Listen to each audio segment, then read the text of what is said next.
नमस्कार, जय हिंद।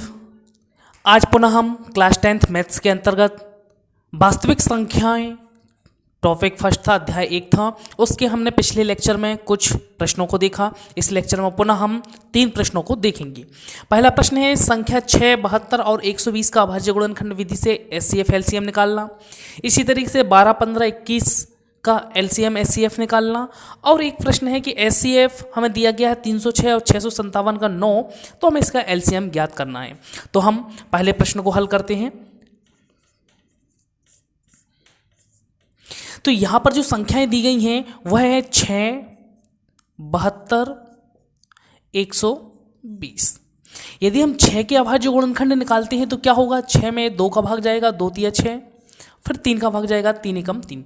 तो इसके अभाज्य गुणनखंड क्या आ जाएंगे? 2 के ऊपर 1 की घात और 3 के ऊपर 1 की घात, क्योंकि एक एक बार आया हुआ है। यदि हम 72 की बात करें तो 2 से भाग जाएगा, तो 2 36 आ जाएगा, 2 से भाग पुनः जाएगा 18 आ जाएगा, 2 से पुनः भाग जाएगा 9 आ जाएगा, और 9 में भाग जाएगा 3 का, 3 का 9 और 3 का एक बार। तो यहाँ हम देखते हैं कि जो 2 है वह आया है 3 बार। तो हम क्या इसको 2 के ऊपर 3 की घात लिख सकते हैं, और 3 आया है 2 बार तो 3 के ऊपर हम 2 की घात लगा सकते हैं। इसी तरीके से यदि हम देखें 120 को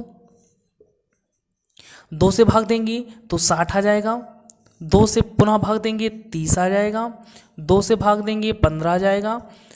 अब यहाँ से 2 से भाग नहीं जाएगा, 3 से देंगे तो 3 5 15 और 5 का भाग जाएगा, 5 एकम 5। तो यहाँ हम देखते हैं कि 2 जो है 3 बार आया हुआ है, 2 के ऊपर 3 की घात, और यहाँ 3 एक बार आया हुआ है और 5 भी एक बार आया हुआ है।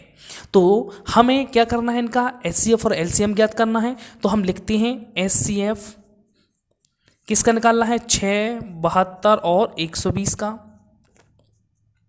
और हमने पढ़ा है कि एचसीएफ जो होती है प्रत्येक अभाज्य गुणनखंड, जो प्रत्येक अभाज्य गुणनखंड हैं इनमें उभयनिष्ठ की बात की जाती है। किसमें? एचसीएफ में। तो प्रत्येक उभयनिष्ठ अभाज्य गुणनखंड की न्यूनतम घात या सबसे छोटी घात का गुणनफल जो होता है एचसीएफ कहलाता है। तो यहाँ हम देखते हैं उभयनिष्ठ, यदि हम देखें तो 2 यहाँ तीनों में उभयनिष्ठ है, और इसकी न्यूनतम घात क्या है? 1 है, तो 2 के ऊपर 1 की घात हो जाएगा। और यहाँ हम देखें तो 3, यहाँ पर 3 भी उभयनिष्ठ है, तो यहाँ पर 3 की न्यूनतम घात क्या है? 1, तो 3 के ऊपर 1 की घात, अर्थात क्या हो जाएगा? 2 × 3 अर्थात 3 दूनी 6। तो इस तरीके से हमारा एचसीएफ आ जाएगा 6। इसी तरीके से हम एलसीएम देखते हैं। एलसीएम ऑफ, तो एलसीएम क्या होता है कि उभयनिष्ठ जो अभाज्य गुणनखंड हैं उनमें प्रत्येक उभयनिष्ठ अभाज्य गुणनखंड की जो उच्चतम घात का गुणनफल होता है वह होता है हमारा एलसीएम। तो यहाँ हम देखते हैं जो 2 है उसकी उच्चतम घात क्या है? यहाँ पर 3 है, तो 2 के ऊपर 3 की घात। यहाँ पर यदि हम देखें 3 की उच्चतम घात क्या है? 2 है, तो 3 के ऊपर 2 की घात।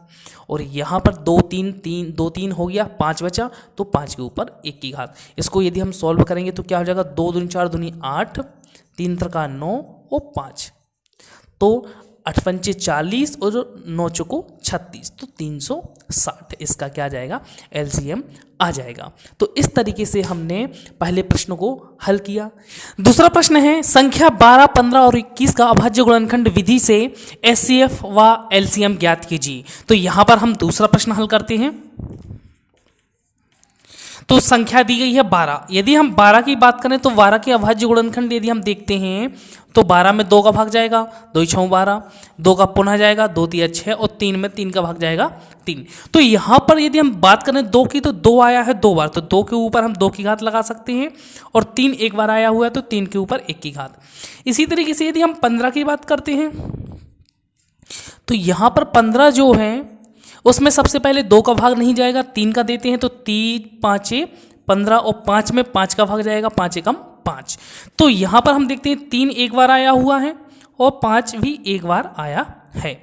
इसी तरीके से यदि हम बात करते हैं 21 की, तो 21 की यदि हम बात करें तो 21 में 3 का भाग चला जाएगा, 3 7 21, और 7 में 7 का ही भाग जाता है, तो 3 एक बार आया हुआ है और 7 भी एक बार आया है।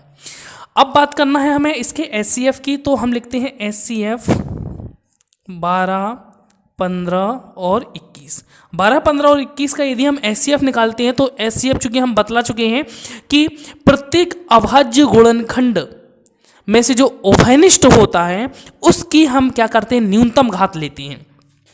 तो यहाँ पर हम देखते हैं उभयनिष्ठ क्या है, 2 यहाँ पर है लेकिन 2 कहीं नहीं है, यहाँ पर 3 है, यहाँ 3 है, यहाँ 3 है, और 3 की न्यूनतम घात सबसे छोटी घात क्या है, 1 है। तो 3 के ऊपर 1 की घात, और कुछ भी उभयनिष्ठ नहीं है, इसलिए इसका एचसीएफ जो होगा वो आ जाएगा हमारा 3। इसी तरीके से हम बात करते हैं एलसीएम की।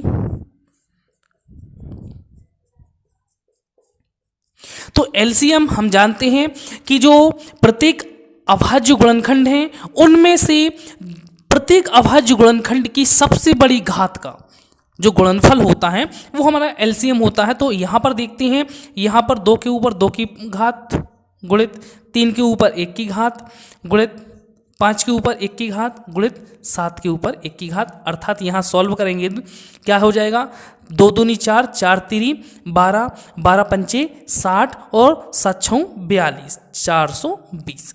तो इस तरीके से हम आंसर दे सकते हैं कि हमारा एचसीएफ 3 होगा और एलसीएम हमारा 420 होगा।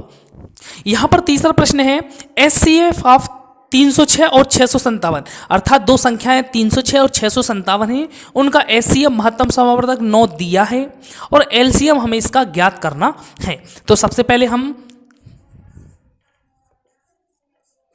लिखते हैं दिया क्या है, दिया है एचसीएफ 306 और 657 बराबर 9, एलसीएम 306 और 657 का हमें ज्ञात करना है।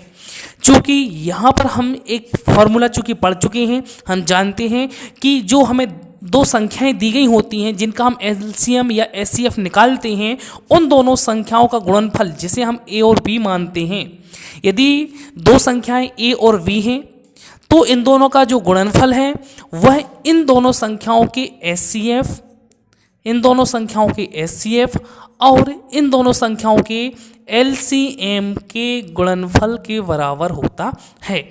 तो हम कह सकते हैं कि दो संख्याएं ए और बी हैं तो इनका जो गुणनफल होगा वो इन दोनों संख्याओं के एचसीएफ और एलसीएम के गुणनफल के बराबर होगा।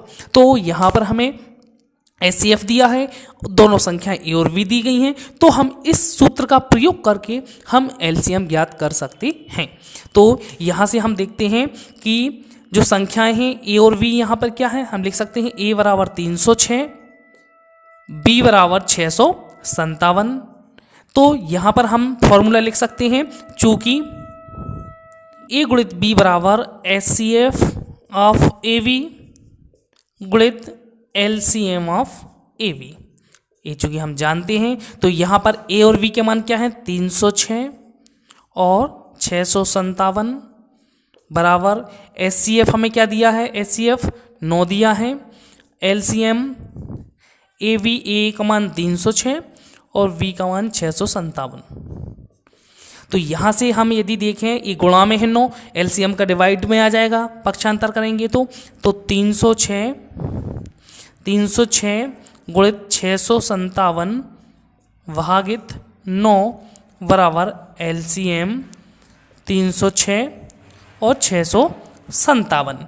तो यहाँ से हम देखते हैं 9 से कट जाएगा तो 306 गुणित 9 से ये कट जाएगा, 9 पना 45, 9 छाऊँ 54, 9 7 63, 2 बचेगा, 9 तिया 27 बराबर एलसीएम 306 657।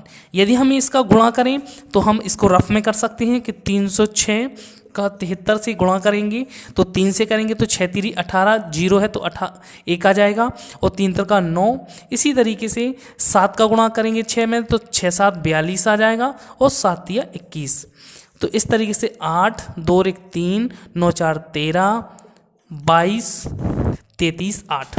तो इस तरीके से हमें गुणनफल जो है वो मिलता है 22,338 बराबर एलसीएम ऑफ 306 और 657। तो हमारा आंसर क्या हो जाएगा, एलसीएम जो हमें ज्ञात करना था वो कितना आ गया हमारा 22,338। तो इस प्रकार हमने इस लेक्चर में अध्याय 1 की जो वास्तविक संख्याएं थी उससे संबंधित जितने भी एलसीएम एचसीएफ से रिलेटेड क्वेश्चन थे उनको हमने इस लेक्चर में किया। यदि किसी को एलसीएम और एचसीएफ में कुछ कठिनाई हो तो कमेंट करके ज़रूर बतलाएं और हमारे इस यूट्यूब चैनल को सब्सक्राइब करें। धन्यवाद।